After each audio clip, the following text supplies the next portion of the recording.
ठंड में गांव का देसी नाश्ता।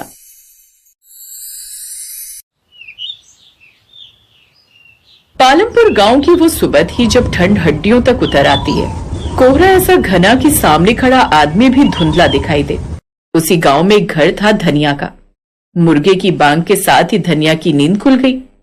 अरे राम राम राम, इतनी ठंड लगता है आज फिर पाला पड़ा है। क्या हालत होगी मेरी इस ठंड में। फिर जैसे तैसे वह रसोई की ओर जाती है, जहां मिट्टी का चूल्हा, पास में रखी लकड़ियां और कोने में टंगी लोहे की कढ़ाई, सब जैसे सर्दी में भी उसकी राह देख रहे हो। ये सब मुझे ऐसे देख रहे जैसे ये बस मेरी राह देख रहे हो। पता नहीं भगवान ने ये पेट क्यों बनाए। ना तो ये पेट होता, ना भूख लगती हमें, ना इतनी ठंड में हमें काम करना पड़ता। वो ये सब बातें सोच ही रही थी कि तभी अंदर कमरे से उसकी सास की कुड़कुड़ाती आवाज आई। बहू उठ गई का? आज तो बहुते ठंड है, देसी नाश्ता बना दे, शरीर में गर्मी आ जाएगी। हाँ माँ जी, आज बाजरे की रोटी, सरसों का साग और गुड़ की चाय बनाऊंगी। अरे वाह वाह, क्या नाम ले लिया तूने बहू। अब तो जी चाह रहा है अभी क्या भी खा लूं। अब सब्र ना होता, जल्दी जल्दी बना दे। और सुन, साथ में लहसुन अदरक की चटनी भी मिल जाए तो अब तो और भी मजा आ जाए। ठंड में गांव का देसी नाश्ता नहीं किया तो क्या किया?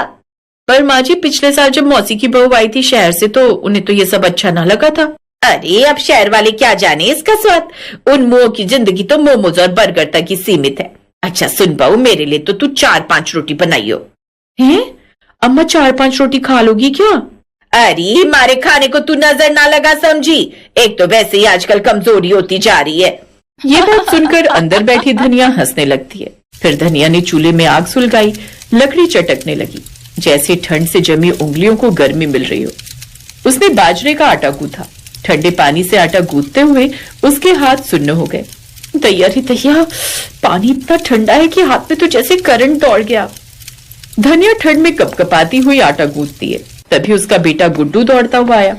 माँ, आज स्कूल मत भेजना, ठंड बहुत है। अरे देसी नाश्ता खा ले, सारी ठंड भाग जाएगी। और नहीं जाना तो रहने दे, लेकिन कल जाकर स्कूल का काम पूरा कर लियो। माँ, आज तो ठंड के मारे हाथ जमते जा रहे हैं। माँ, मेरा दोस्त है ना सूरज, उसके मामा का बेटा आया था शहर से। वो बोल रहा था कि वो लोग नाश्ते में बस ब्रेड बटर, ऑमलेट ब्रेड यही सब खाते हैं। लेकिन जब उसने अपने गांव में पहली बार बाजरे की रोटी सरसों के साथ खाई ना, तो उसका तो जैसे स्वाद ही बदल गया। भले ही वो ब्रेड बटर खाते होंगे बेटा, पर जो मजा इस रोटी साग में वो कहीं नहीं। फिर धनिया ने जैसे ही सरसों का साग उबलने रखा और उसमें लहसुन, हरी मिर्च और मक्के का आटा डालते ही खुशबू पूरे घर में फैल गई। कुछ देर बाद उसका पति रामस्वरूप खेत से लौट आया, जो सुबह तड़के ही खेत पर काम करने चला गया था। अरे वाह, लगता है आज तो देसी दावत है। हाँ जी, ठंड में पेट भी तो गर्मी मांगता है। अब जल्दी से हाथ धो लीजिए और खाना खा लीजिए। फिर रामस्वरूप ने हाथ धोए और चूल्हे के पास आ बैठा। आज तो बाहर बहुत ज्यादा ठंड है धनिया। खेतों में काम करते वक्त तो इतना पता नहीं चला, लेकिन जैसे ही मैं घर की ओर आने लगा तो ठंड हड्डियों में ऐसे घुस रही थी कि मुझे तो लगा कि कहीं मैं रास्ते में ना जम जाऊं। इसीलिए तो कहती हूँ ठंड में कुछ दिन काम ना करो तो बेहतर होगा। अरे कमाऊंगा नहीं तो खाऊंगा क्या? वैसे खुशबू तो बड़ी कमाल की आ रही है। लगता है साग और बाजरे की रोटी बन रही है। पता है धनिया, जब मैं शहर में काम करता था तब यही नाश्ता मुझे बहुत याद आता था। तरस जाता था मैं गाँव का ये देसी खाना खाने के लिए। लेकिन तुम तो जानती हो मुझे ये सब आता नहीं। फिर उसने बाजरे की रोटी में मक्खन लगाते हुए उसे साग के साथ परोसा। सबने चटकारा लेते हुए बड़े ही मजे से वो सब खाना खाया। बाहर बर्फ की मानो बारिश हो रही हो। आंगन में इतनी बर्फ भर गई थी।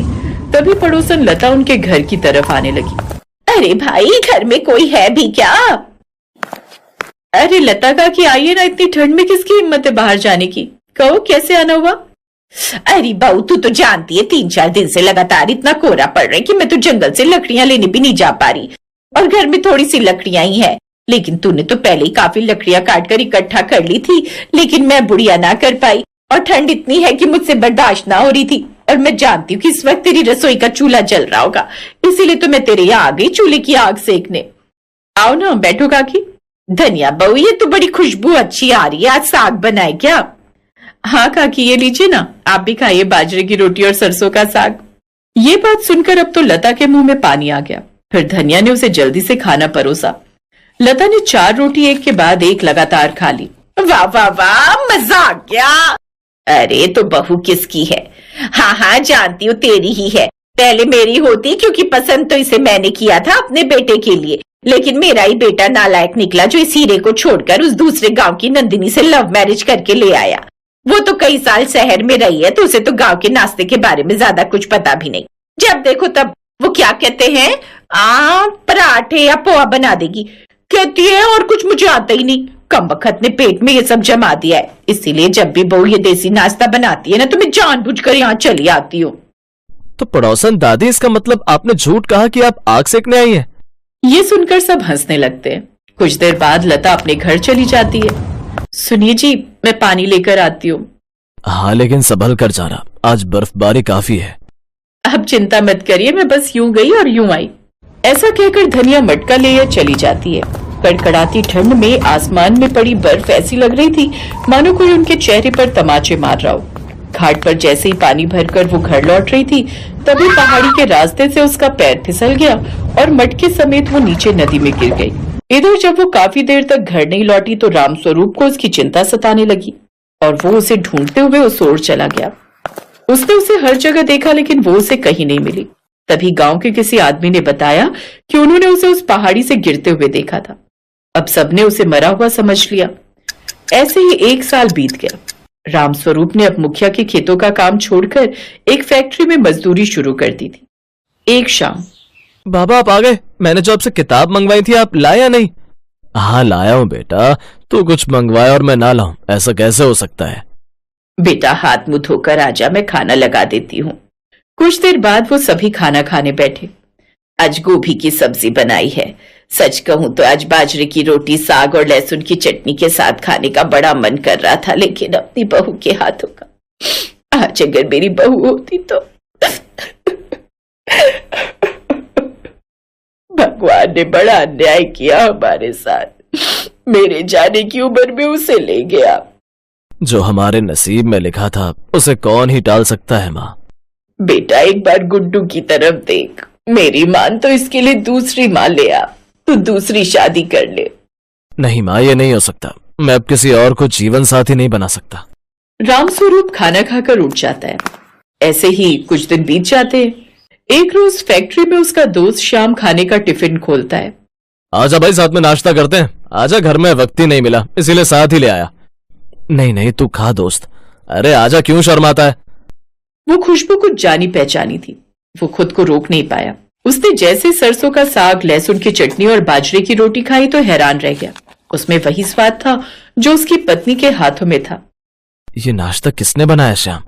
मेरी बहन ने। तुम्हारी बहन? मतलब मुंह बोली। वो साल भर पहले मुझे नदी के किनारे पर मिली थी, बेहोशी की हालत में। बेचारी अपनी याददाश्त भूल चुकी है। मेरी कोई बहन नहीं थी, इसीलिए मेरे साथ मेरे घर में रहती है।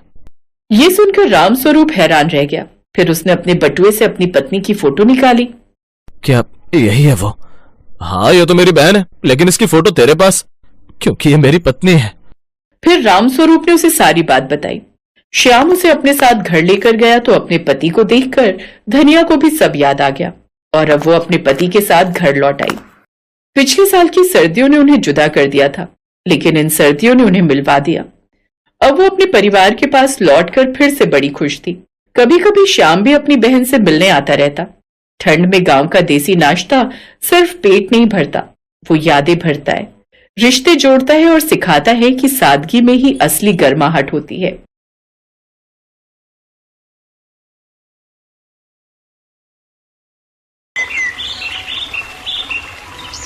नंदिनी बहुत ही समझदार औरत थी जो हमेशा अपने परिवार को अच्छी बातें सिखाया करती, लेकिन आज वो और दिन से भी ज्यादा खुश थी। और खुश होती भी क्यों ना, उसने अपने इकलौते बेटे अतुल की शादी गांव की लड़की काजल से जो करवा दी थी।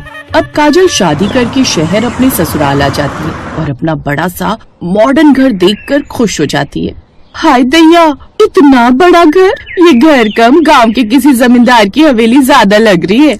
अब ये घर है या हवेली या फिर कोई मंदिर, ये तेरा ही है बहू। अब तुझे ही इस घर को और इस घर वालों को संभालना है। आजा, अब अपने शुभ कदमों के साथ घर में प्रवेश कर।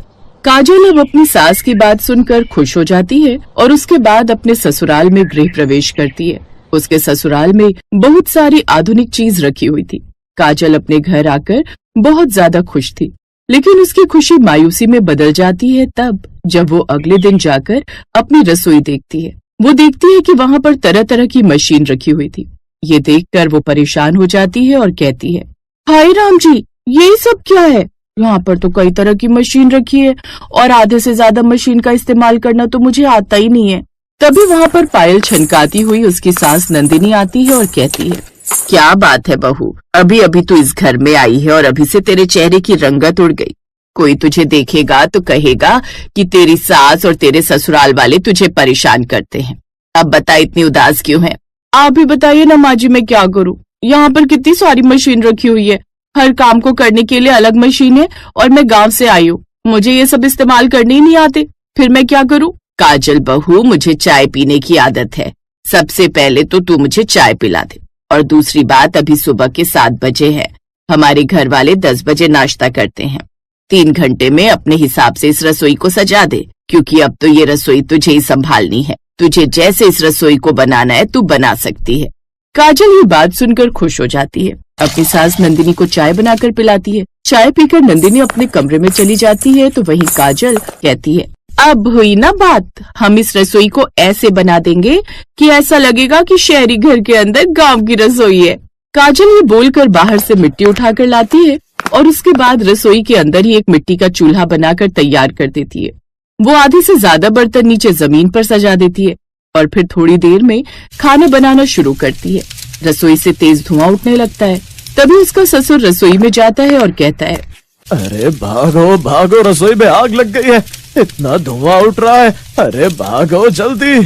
तो काजल को जमीन पर बैठकर खाना बनाते हुए देखता है और घर वालों को आवाज लगाकर बुलाता है, अरे नंदिनी, जरा यहाँ आओ, देखो ये काजल बहू ने क्या रायता फैलाया हुआ है। कल को पड़ोसियों तक धुआं जाएगा तो वो भी फायर ब्रिगेड वालों को फोन करके बुला देंगे। नंदिनी रसोई में आती है और काजल से कहती है, ये सब क्या है काजल बहू? मैंने तुझे रसोई को अपने हिसाब से संभालने के लिए कहा था, लेकिन तूने ये रसोई का क्या हाल कर दिया। और ये चूल्हा जलाने के लिए तू लकड़ी लेकर कहाँ से आई है? माँ जी, रसोई के अंदर एक कुर्सी रखी हुई थी, मुझे ऐसा लगा वो फालतू है तो मैंने उसे तोड़कर चूल्हे में आग लगा दिया। मेरा मतलब है चूल्हा जला दिया। वैसे भी कुर्सी का क्या काम, गृहिणी को तो खड़े होकर काम करना चाहिए या फिर जमीन पर बैठकर। काजल के ससुराल वालों को समझ में नहीं आता कि काजल के इस भोलेपन पर वो हंसे या फिर उसे समझाने की कोशिश करे, जिसके बाद ये सब संभालने की जिम्मेदारी नंदिनी का बेटा लेता है। काजल, ये शहरी रसोई है, इससे तुम अपने गांव की देसी रसोई नहीं बना सकती हो, इसलिए तुम्हें ये चूल्हा यहाँ से हटाना होगा। यहाँ पर सोसाइटी के लोग रहते हैं, इतना धुआं आने से वो लोग शिकायत कर सकते हैं कि हम वायु में प्रदूषण कर रहे हैं। ठीक है अतुल जी, अब से मैं गैस पर ही खाना बनाने की कोशिश करूंगी। कोशिश नहीं काजल बहू, तुम्हें गैस पर ही खाना बनाना होगा, लेकिन तुम ज्यादा फिक्र मत करो, मैं तुम्हें सारी चीजें खुद सिखाऊंगी। नंदिनी भी अब अपनी बहू काजल के साथ मिलकर नाश्ता बनाने लगती है। काजल भी धीरे धीरे रसोई में खाना बनाना सीखने लगती है, लेकिन फिर भी वो अपने गांव की रसोई को बहुत ज्यादा याद किया करती। कुछ दिन गुजरते हैं। ऐसे ही एक दिन नंदिनी और उसका पति बाहर गए हुए थे, तो वहीं काजल अतुल के साथ जाकर थोड़ी शॉपिंग करके आती है और अतुल ने खुश होते हुए कहा, अब तो तुम खुश हो ना काजल, शहर में गांव की देसी बहू की रसोई जो आ गई है। यहाँ पर मिक्सर, जूसर, ग्राइंडर की जगह तुम सिलबट्टे का इस्तेमाल कर सकती हो और इससे किसी को कोई नुकसान भी नहीं होगा। बल्कि पापा को तो सिलबट्टे की चटनी बहुत अच्छी लगती है। हाँ अतुल जी, हम दोनों ने मिलकर सही फैसला किया है। अब से मैं अपने देसी जुगाड़ का इस्तेमाल वहाँ करूंगी जहाँ पर किसी को कोई दिक्कत ना हो। जैसे मुझे मिट्टी के तवे पर रोटी बनाना अच्छा लगता है, तो मैं लोहे के तवे की जगह मिट्टी का तवा खरीद कर ले आई हूँ। अब काजल और अतुल ने मिलकर समझदारी से रसोई की कुछ चीजों के अंदर परिवर्तन कर दिया था, जिससे किसी को परेशानी भी ना हो और काजल भी अपनी रसोई में अपना जैसा महसूस कर सके। जब ये सब कुछ नंदिनी ने घर आकर देखा तो उसकी तारीफ करने लगी।